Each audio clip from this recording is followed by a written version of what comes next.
right, because there's so much when you get to success in Rollmaster, it's a huge range of possibilities. I mean, Right. literal huge range of possibilities No, depending on man. If what you get onto weapon that and second how table, you roll. it just opens way up. Yeah. Right. Yeah, but where failure is just sort of, oh, you missed. Yeah. Did they? I think they had some dreadful fumble table too, or maybe I'm mistaking that for another game. I'll Oh have no, to. yes, absolutely. You Yeah. could also melt your own face off Yes. in Yes. Rollmaster. But my point is that when you rolled, the fact that, how am I going to put it? Yes, if you're looking at success and failure, if I have, say, a 65% chance, all told, right, of success, if I have that, then I'm going to succeed more often than the person with 45% chance. But if you look at every single unit on that table, the chance to roll each one is exactly the same this one time. And that's the curse of the flat distribution. Unless you've got a really good and interesting table, right, of results with curves and stuff in it, and ballooning sections or something interesting that happens with the distribution, unless you have that, then there's something very helpless about rolling a flat distribution. Does that make any sense? Simply Well, because because you all the have mod exactly the same chance of getting any single result. right, and all the modifiers go up in uniform Right. ways.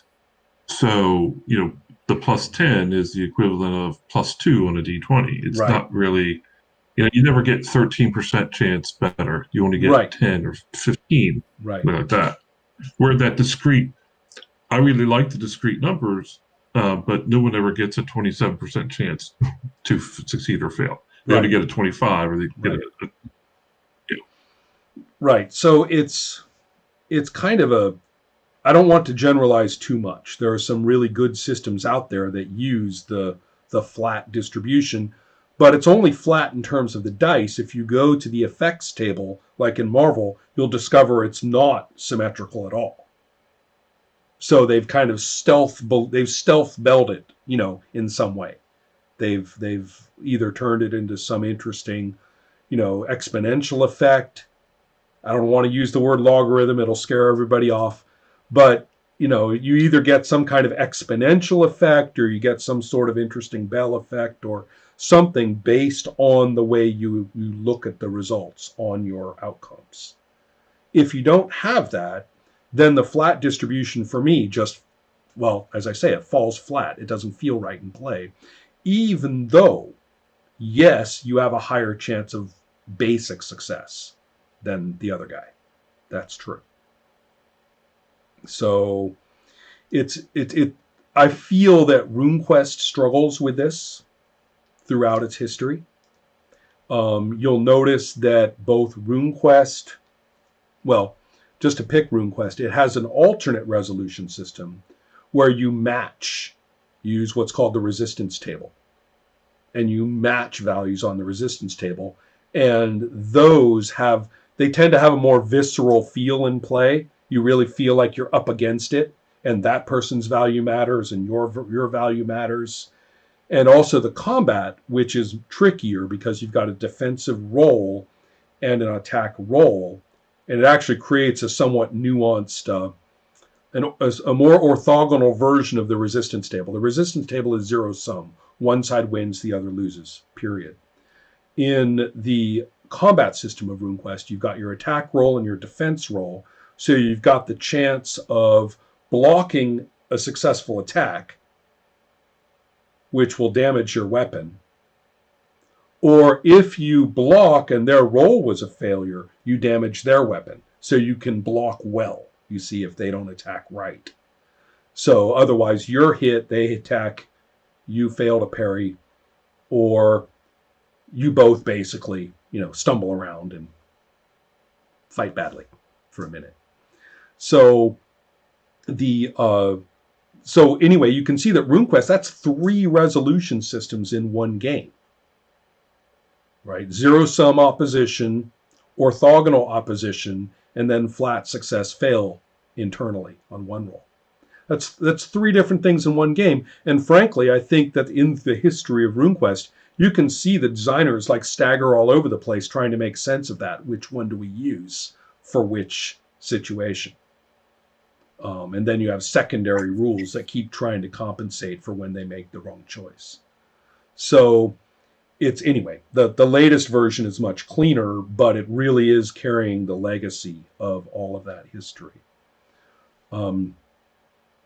So okay, but Rollmaster is a really good example because it is so pure. It's just that one flat distribution, and it's just that one baseline of 25%, and it is just add the roll, which just is your roll plus 25%, and then see whether you get 75% or higher, or even better, 100 or higher, or maybe it's 101. I forgot, but anyway, it's off as if you can bump off. But it's really, but nothing makes any particular specific result like balloon relative to the others, right? Is that right, Sean? You just basically increase your percent to do it. Correct. Yeah, that's what your skill does. Your skill just makes it look better that you'll get to that 75. Now, I don't know if this is true or fair to say, but my experience of Rollmaster, which, as I say, was pretty extensive in the mid-'80s, was that our characters looked like they were stumbling around being dumb a fair amount of the time. Hey, Lorenzo. I have the same experience of Rollmaster. Okay, all right. Now, I'm not claiming maybe somebody's going to come in and tell us we were playing it all wrong. And as we discovered with Undiscovered, the way we finally could make the system more fun was helped by the rules, because the rules carefully explained what happened if you failed every single roll, every single skill. But what that meant was that I decided that what that meant was that if those conditions weren't possible, that exact outcome, if that was not explicitly about to happen, then you don't roll at all. So, for example, in singing, failure means they don't like it and they don't pay you. Or what was there's something else that was like that, that you do something and the only thing you knew was how much money you made. Right. Thinking worked. Right. Yeah. But I think all the artistic stuff was like that. And so that's useful, though. That means that if money isn't on the table, if you're not doing this for money, then I said, okay, you just sing.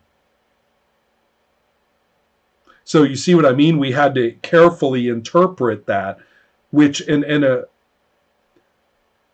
rules in Undiscovered don't say to do that. But they do provide those very explicit failure states in each skill. So therefore, we modified or interpreted the rules just one step that really made it far more functional, in my opinion. But Rollmaster and most of those other games don't do that.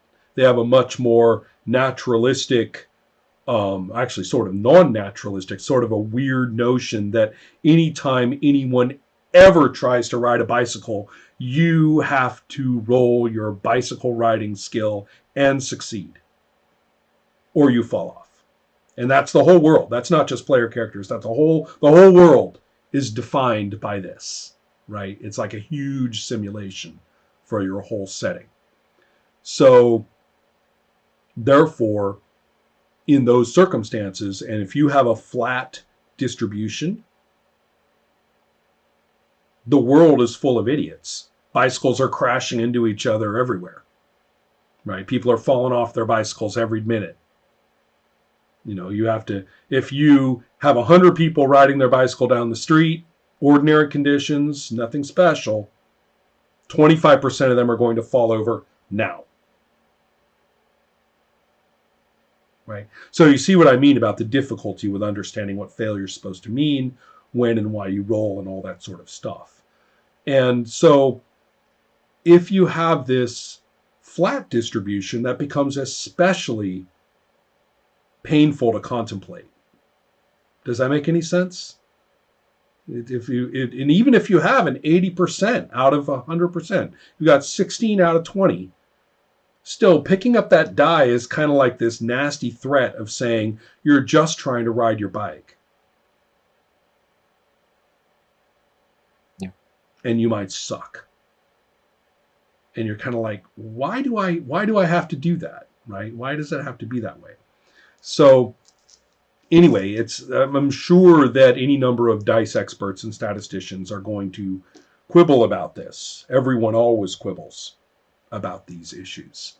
But I really want to say I'm not focusing on just raw success and failure. I'm focusing on the way that as you get better, what changes about the distribution. Lorenzo, you will be pleased to know that I already talked about your 3 dice system, where one of the modifiers is to add dice and keep the top 3. And one of your other modifiers is to increase the size of dice. And so therefore what you have is a 3-die-6 bell curve, but you lengthen the top end, not the bottom end, and you make the whole curve tighter and steeper.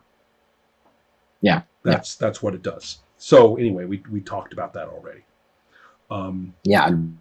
Looking forward to see more of the rest. So the issue here, though, is looking at systems with a single, for lack of a better word, a D20. I mean, it could be percentage dice, but this is a percentage die too. Any single die system is a percentage.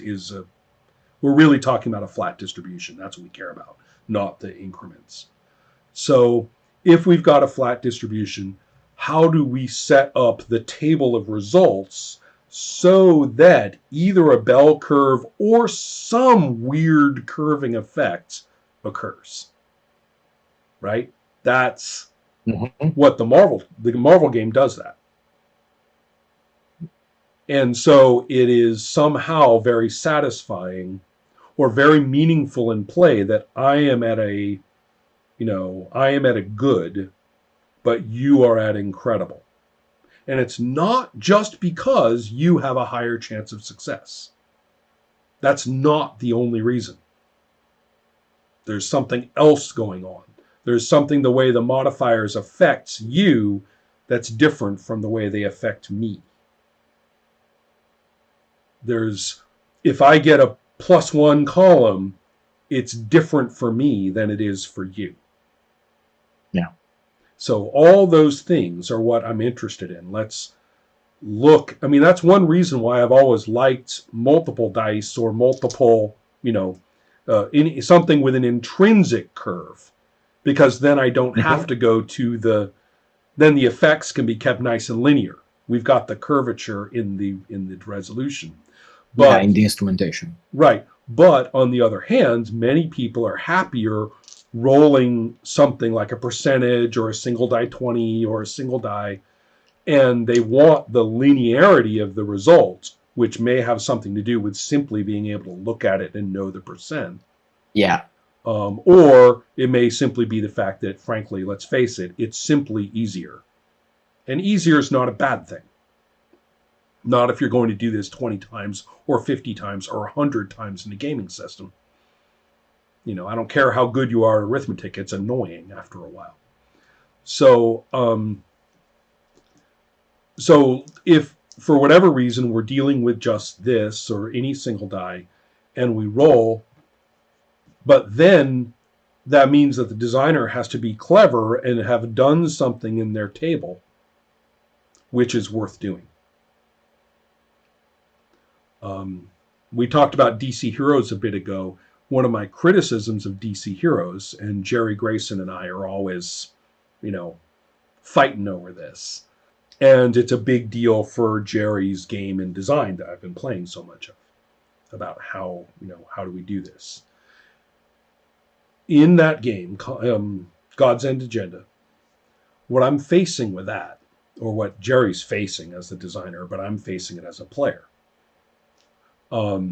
is that you have what I mentioned before, you have some modifiers, in fact, a fair amount of them, which affect your target number for your roll. and that's fine. But you also have modifiers and qualities that say whatever you roll, you get to increase the effect.